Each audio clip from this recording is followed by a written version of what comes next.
The microphone was still warm from Aaron Okoya's victory speech when he did it. The ballroom of Eco's signature hotel was dressed in the kind of luxury that takes years to earn and one night to destroy. Crystal chandeliers threw gold light across 300 guests, investors, journalists, government allies, and the carefully curated social elite of Lagos. The launch of Bridgewave Technologies had been called the most anticipated tech event of the quarter. Champagne moved in silver trays. Laughter floated in expensive perfume. Then Aaron stepped away from the podium, walked past his business partner, past the front row of investors, and stopped directly in front of his wife. Alina Okoya had been standing near the edge of the stage, wearing a wine-red dress she had bought 3 weeks ago for this exact night. She had rehearsed her smile. She had prepared her pride. For 6 years, she had practiced being the woman behind the man, and she had told herself tonight was the reward. Aaron reached into his jacket. He pulled out an envelope. He held it out to her in front of every person in that room and said, loud enough for the nearest tables to hear, "Alina, I need you to sign these. Tonight is a new beginning for me, and I think it is time we both accepted that you are not part of it." The envelope contained divorce papers. Pre-signed. Dated that morning. The room did not erupt. It collapsed into the specific, suffocating silence that only happens when something unthinkable has been witnessed in public. Glasses stopped moving. Conversations evaporated.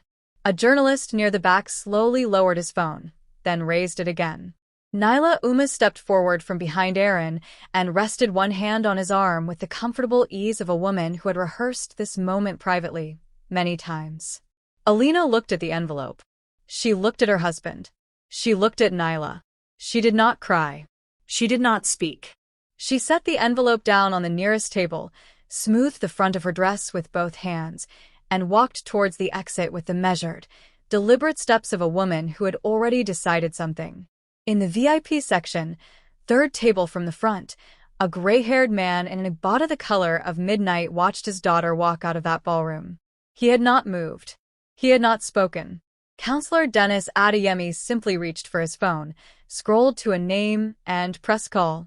What happened next took less than 14 hours to destroy everything Aaron Okoya had spent 6 years building. Before we continue, let me ask you something quietly. Where are you listening from right now? And what time is it in your part of the world?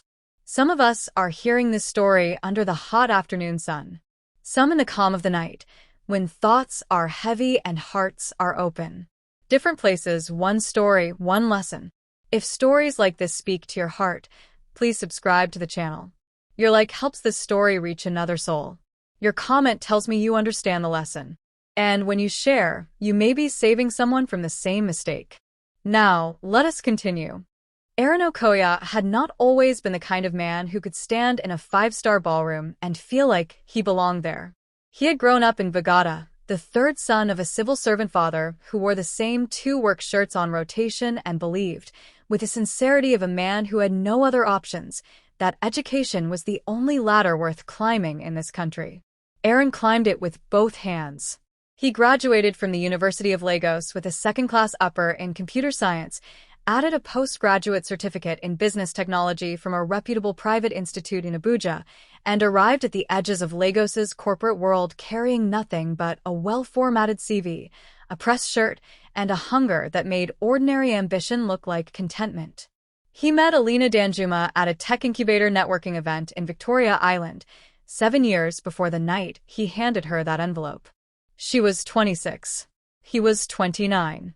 She worked in financial consulting for a mid-sized firm in Oniken, spoke with the measured precision of someone who thought before words left her mouth, and laughed only when something was genuinely, specifically funny, not the performed laughter of social obligation, but the real kind, arriving unexpectedly, illuminating her face before she could compose it. Aaron told his closest friend Bayo on the drive home that night that she was the most grounded woman he had encountered in years. Bayo had looked at him sideways from the passenger seat and said, "Then treat her like it. Men like you have a habit of loving women like that during the struggle, then resenting them after the success, because her presence reminds you of who you used to be. Don't become that man, Aaron." Aaron had laughed and told Bayo he watched too many Nigerian films. They married 14 months after that first meeting. The wedding was modest by Lagos standards, a church ceremony in Surulere, catering handled by family, attendance limited to people who genuinely knew them rather than people who needed to be seen knowing them. Alina's father, Counselor Dennis Adeyemi, had offered to underwrite a significantly larger celebration. Aaron had declined with a firm smile and the language of pride. He wanted to build his own foundation, he said, not stand on another man's. At the time, the gesture read as admirable self-sufficiency.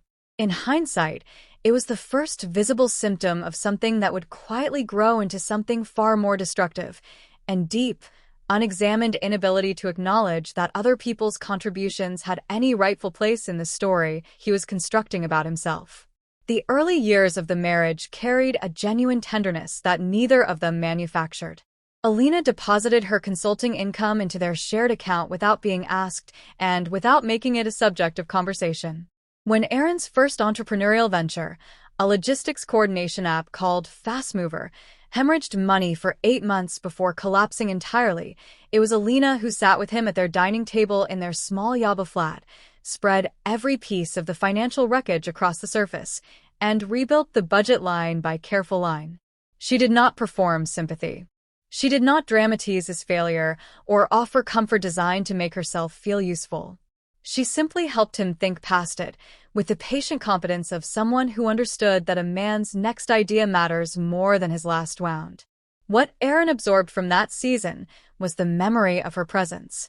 What he failed to absorb was any genuine reckoning with what it had cost her, the hours, the deferred ambitions, the quiet subordination of her own professional momentum to the management of his crisis. Bridgewave Technologies was registered in its 3rd year of marriage. The concept was Aaron's, a digital infrastructure platform designed to serve small and medium enterprises across West Africa with affordable back-end technology solutions. The vision was genuinely intelligent. But vision, in Lagos, requires more than intelligence. It requires capital, connections, and the kind of credibility that opens the right doors. Alina provided 2 direct cash injections from her personal savings in the company's first year, both recorded as director loans, both acknowledged by Aaron with the brief, slightly distracted gratitude of a man already thinking 3 steps ahead. She introduced him to 3 anchor clients through her professional consulting network, introductions that generated Bridgewave's first real revenue and established the early reputation that attracted investor attention. And then there was what Aaron did not know. In Bridgewave's 2nd year, a critical funding guarantee collapsed without warning when a lead investor withdrew following a sector-wide confidence dip. The company was 72 hours from a default that would have ended everything. What saved it was a private financial guarantee issued through a holding company, one that stepped in silently, restructured the exposure, and kept the remaining investors from following the first one out of the door. The holding company was registered under the name Danjuma Adeyemi Capital Partners. Aaron's attorney had presented him with a restructured funding summary. Aaron had read the summary. He had signed where indicated. He had never requested the underlying documentation, never asked the name behind the guarantee, never thought to question why the crisis had resolved with a speed and completeness that the circumstances alone could not explain. He was too focused on what came next. He was always focused on what came next. Counselor Dennis Adeyemi had authorized that intervention because his daughter had asked him to, quietly, without drama, during a Sunday visit to the family compound in Surulere. Alina had not told Aaron she was asking. She had known, with the particular knowledge that comes from 6 years of watching a man's psychology, that Aaron would refuse help offered openly. So she arranged it in a form he could receive, invisible, unattributed, absorbed into the paperwork of recovery without a name he would feel obligated to. She had protected him from his own pride. And Aaron, who had built an identity around the belief that he was entirely self-made, continued constructing his empire without ever once asking what it was actually built on. Nyla arrived at an industry dinner in Ikoyi 18 months before the launch event, sharp-featured, precisely dressed, carrying herself with the calibrated ease of a woman who understood exactly how rooms worked and where their power was concentrated. She ran a boutique event management firm, knew every name worth knowing in Lagos corporate circles, and possessed a specific, finely developed talent for identifying men at the precise moment when their ambition had begun to outgrow their commitments. She found Aaron Okoya at exactly that moment. He began arriving home later. The explanations were always reasonable: client dinners, investor meetings, industry functions. Alina noticed, the way perceptive women always notice, not through dramatic revelation, but through the slow accumulation of small, quiet absences. A cologne she did not recognize. The deliberate angling of a phone screen. The disappearance of the small, unprompted kindnesses that are the actual substance of a marriage. The evening call. The shared meal made without occasion. The unhurried conversation at the end of a long day that says, without words, "I still choose to be here with you." She said nothing yet. In the family compound in Surulere, Counselor Dennis sat with Mira one evening and said quietly, "Something is shifting in that house. I can feel it from here." Mira, who had never extended Aaron Okoya the full measure of her trust, replied without hesitation, "Papa, it has been shifting for months. The only question is when Alina will stop carrying it alone." Dennis said nothing further that night. But he began paying a different kind of attention, the slow, deliberate attention of a man who had spent decades understanding how things collapse, and who had already decided that his daughter would not go down with something she had not broken. Nyla understood power the way some people understand weather, not by studying it but by learning to move inside it without getting wet. She had watched Aaron Okoya carefully across 3 industry events before she made her first deliberate move. She had noted how he spoke about his company, with the slightly over-emphatic confidence of a man who needed to be believed. She had noted how he spoke about his wife, briefly, without texture, the way people mention furniture. And she had noted, most critically, how hungry he was to be seen as someone who had arrived. Men like Aaron, Nyla understood, did not need to be seduced with affection. They needed to be seduced with reflection. Show them a version of themselves they preferred, and they would follow it anywhere. She began by engaging him at industry events with questions that made him feel visionary. She positioned herself as a woman whose world orbited ambition. No complications, no domestic weight, no quiet disappointments at the dinner table. Within 3 months, what began as professional flattery had grown into something Aaron was no longer trying to categorize honestly. He began making decisions shaped by Nyla's preferences, without fully admitting that was what he was doing. The launch event venue, Eco Signature Hotel, had been Nyla's suggestion. The guest list curation, the branding aesthetic, the seating arrangement, all of it carried her fingerprints, though Aaron presented every decision to his team as his own instinct.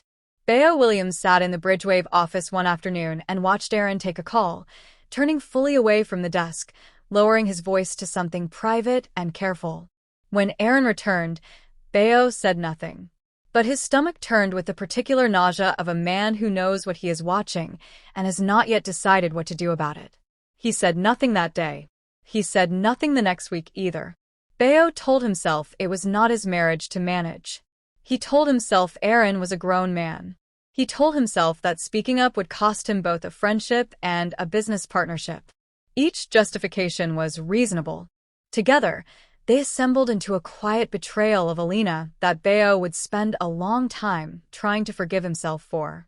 Alina, meanwhile, had found the message thread. She had not been searching. Aaron had left his tablet on the kitchen counter, unlocked, screen facing up. She had reached across to move it, and the screen had illuminated with a message from a contact saved under an event planning company name, but the language of the message was not professional. She read 3 messages. That was enough. She set the tablet back down.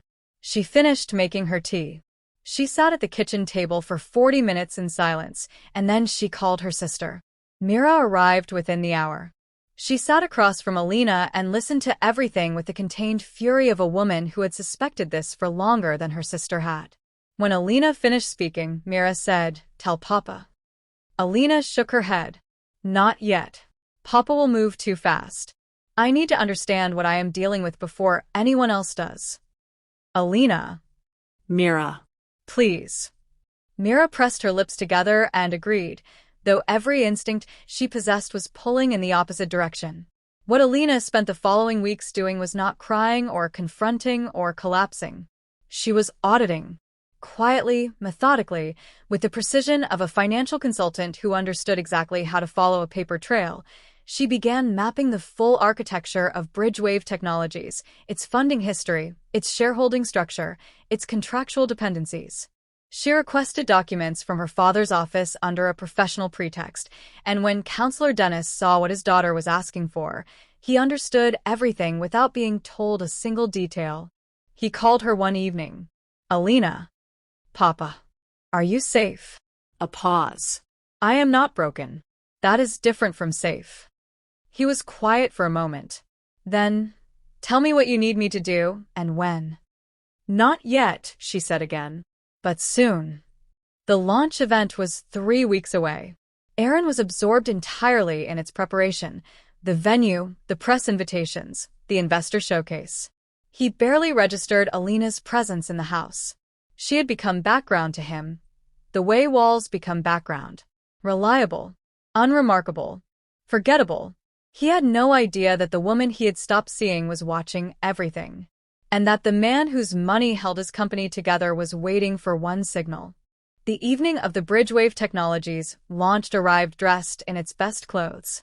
Eco-Signature Hotel had been transformed with the kind of intentional luxury that signals seriousness to serious people. Backlit signage bearing the Bridgewave logo framed the grand entrance, catching the last light of a Lagos evening that had surrendered its heat, but none of its humidity. A live jazz quartet played in the pre-event reception area, their music elegant and unhurried, setting a tone of civilized celebration. The guest list read like a cross-section of Lagos's most consequential names: tech investors, fintech executives, 2 state commissioners, and a careful scattering of media personalities whose presence guaranteed the night would be documented, distributed, and discussed by morning. Aaron Okoya arrived 40 minutes before the doors opened to the public. He wore a perfectly cut navy suit, his confidence so fully assembled that it no longer resembled performance. It had simply become his face. He moved through the final venue preparations with the authority of a man who believed every good thing in that room was the direct product of his vision and his will alone. He checked the stage lighting. He approved the seating arrangement. He smiled at the right people. Nyla arrived separately, as they had arranged. She was seated in the front section of the general guest area, close enough to be clearly visible from the stage, positioned just outside the formal VIP arrangement with the careful precision of a woman who understood optics. She wore ivory. She had chosen it deliberately. The color of arrival. The color of beginnings. Alina arrived with quiet punctuality. She greeted the event coordinator by name. She accepted a glass of water and declined the champagne. She moved to her designated seat beside the stage, the chair formally marked for the founder's spouse, and she settled into it with the composed stillness of someone who had already made every decision that would matter tonight. She had dressed carefully. The wine-red dress had been chosen 3 weeks ago, when she still believed this night would mean something different. She had kept it on deliberately. She wanted to be seen clearly. In the VIP section, 3rd table from the front, Counselor Dennis Adeyemi settled into his chair and accepted mineral water. He had declined champagne. He needed his mind completely clear. Mira sat beside him, her expression assembled into something watchful and carefully neutral, her hands folded in her lap with the disciplined stillness of a woman holding back a great deal. The program ran for 90 minutes, without fault. Speeches were delivered with warmth and credibility. A promotional showcase video drew genuine applause. 2 lead investors spoke about Bridgewave's trajectory with the kind of measured enthusiasm that signals real money. Aaron's keynote was polished, emotionally precise, and built to a closing that received a standing ovation from at least 1/3 of the room. He was magnificent at the podium. That had never been in question. Then he stepped away from it. The room read the movement as natural, a founder transitioning into the social portion of the evening, the familiar choreography of a successful launch winding toward celebration. No one anticipated what followed, because nothing in Aaron's performance had suggested a man carrying what he was about to do. He walked directly to Alina. He reached into the inner pocket of his jacket with the deliberateness of a man who had rehearsed the gesture. He withdrew the envelope and extended it toward her in full view of the nearest 4 tables, his voice measured, clear, and loud enough to carry, the voice of a man who had decided that witnesses were not a liability, but a feature. Alina, I need you to sign these. Tonight is a new beginning for me, and I think it is time we both accepted that you are not part of it. The envelope contained divorce papers. Pre-signed. Dated that morning. Nyla stepped forward at precisely the moment Aaron had instructed her to during their private rehearsal of this scene, and yes, they had rehearsed it, choreographed it, timed it like a stage production, and she rested one hand on Aaron's arm with the composed ease of a woman publicly claiming territory she had already privately occupied. The room did not erupt. It collapsed inward.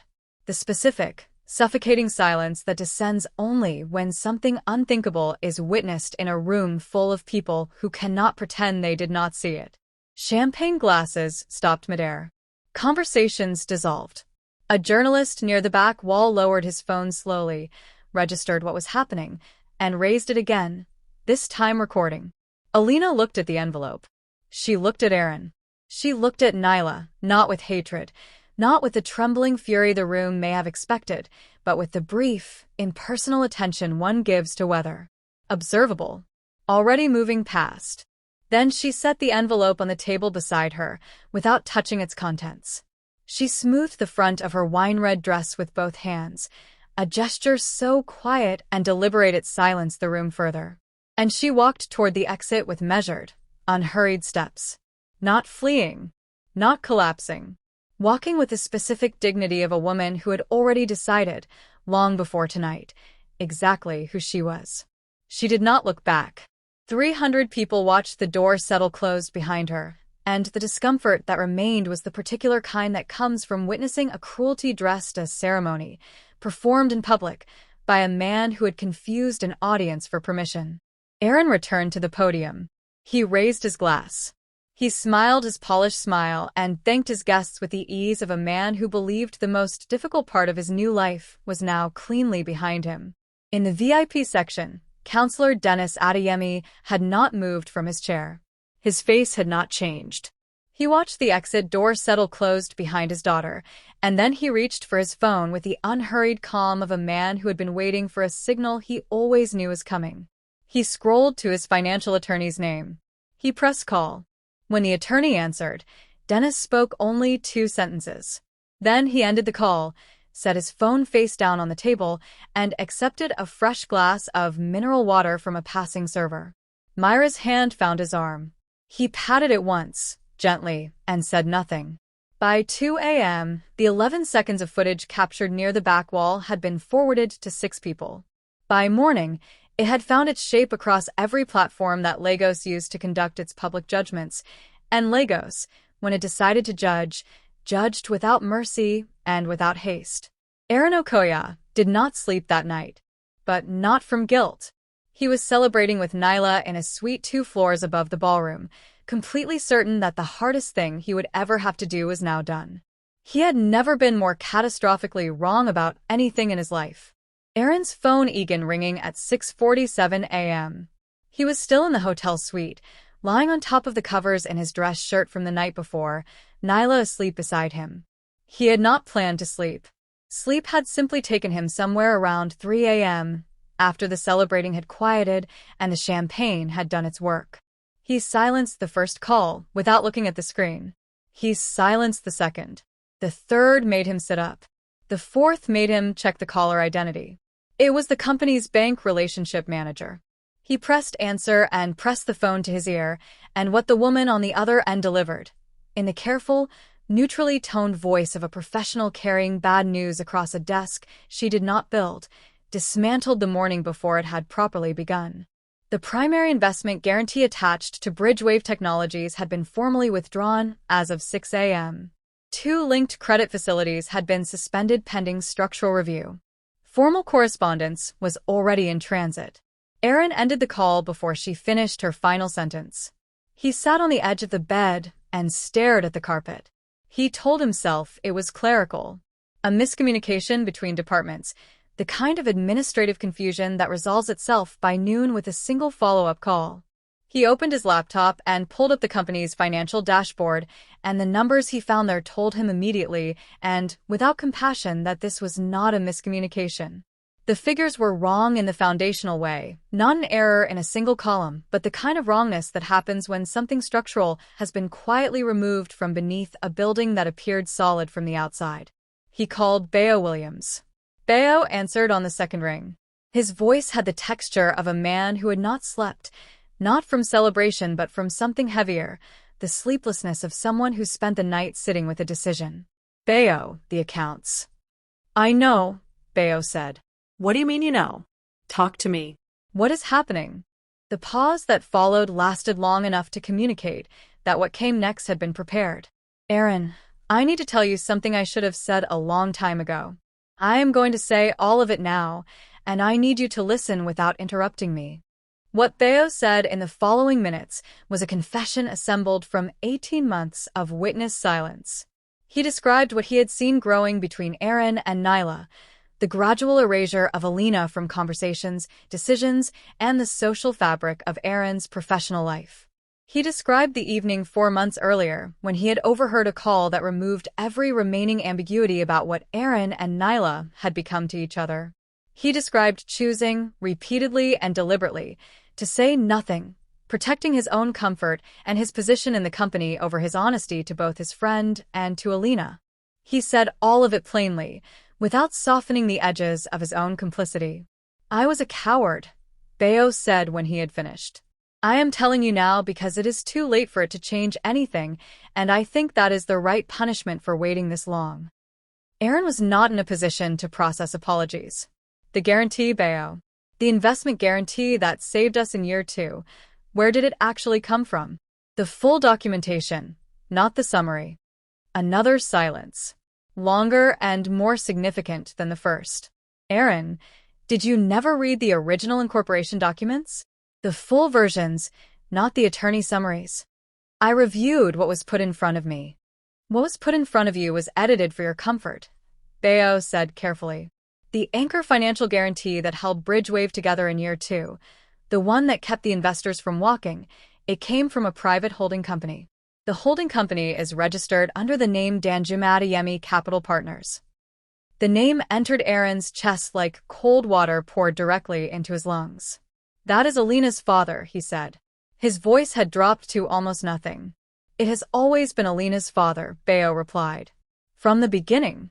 You are building on ground that Dennis Adeyemi was quietly holding still beneath your feet. You just never looked down long enough to see whose hands were doing it.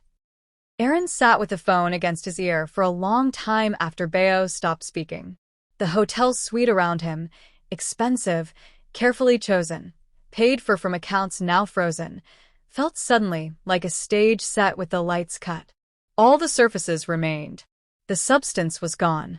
Nyla emerged from the bathroom dressed and composed, reading his face with the quick, practiced assessment of a woman who understands risk. He told her the withdrawal, the guarantee, the name behind it, the scale of what was collapsing. He watched her face as he spoke. He watched it process the information and make its calculation with a speed that confirmed what part of him had always quietly known, that her presence beside him had always been a function of what he represented, not who he was. She spoke briefly about contingency options, contacts she could approach, alternative investors she knew. Her voice was efficient and organized. Underneath the organization, Aaron could hear clearly the specific frequency of a woman already constructing her departure. By noon she had left the hotel, citing a client engagement. She did not return his calls that afternoon. By evening she had stopped picking up entirely. Across Lagos, the footage had completed its first full circuit through the city's digital bloodstream. 11 seconds captured near the back wall of the ballroom. Aaron extending the envelope, Alina's impossible composure, Nyla stepping forward, had been viewed, shared, captioned, and condemned with the particular efficiency of a city that takes social betrayal seriously and judges it publicly and without mercy. The comments were not divided. Lagos had rendered its verdict unanimously before lunchtime. His phone filled with messages he could not answer. Two investors requested urgent meetings, their language polite and their meaning transparent. Three board members sent emails marked priority. His attorney called twice, and Aaron let both calls go to voicemail, not yet ready to hear in professional language what he already understood in plain terms. In a private ward at a medical facility in Ikoyi, Alina lay in a hospital bed with a saline drip in her forearm and her natural hair loosened against the white pillow. She had arrived at the emergency entrance at 3 a.m., not from physical injury, but from the specific physical rebellion of a body that has absorbed sustained emotional weight for months and finally, in the silence after the performance of endurance ends, releases everything at once. Her blood pressure had climbed to a dangerous level. Her hands had trembled continuously for 2 hours. She had not eaten since the afternoon before the launch. Mira sat beside the bed with red eyes and a jaw set rigid against everything she wanted to say and had no audience capable of receiving. Counselor Dennis arrived at 8 a.m., wearing dark traditional attire and carrying the composed quiet of a man who processed his grief privately and arrived in rooms already resolved. He sat beside his daughter, took her hand in both of his, and said nothing for several minutes. Then he placed a closed brown folder on her bedside table. "When you are ready," he said softly, "read what is inside. And then tell me what you want to do. Whatever you decide, I will move accordingly." Alina looked at the folder. She looked at her father's face, broad, silver-bearded, steady as something geological. Something in her own face shifted in response. Not hardening, clarifying. The way a room clarifies when someone opens the curtains on a morning that was always there waiting. "I already know what I want to do, Papa," she said. Her voice did not shake. It was the steadiest sound in the room, steadier than the medical equipment, steadier than Myra's controlled breathing, steadier than the city noise pressing faintly through the window glass. Counselor Dennis looked at his daughter for a long moment. Then he nodded once, the nod of a man who expected nothing less, and squeezed her hand gently before releasing it. Outside the hospital window, Lagos moved in its relentless, indifferent rhythm. The city had already absorbed the previous night and was moving past it, as it always did, as it always would. But in that quiet private ward, something had just been decided that the city would feel before the week was finished. The folder Counselor Dennis Adeyemi placed on his daughter's bedside table contained 43 pages. Alina read every one. What they documented, assembled by Dennis's financial attorney over the preceding 3 weeks, at Alina's quiet request, was the complete and unambiguous history of Bridgewave Technologies' financial architecture.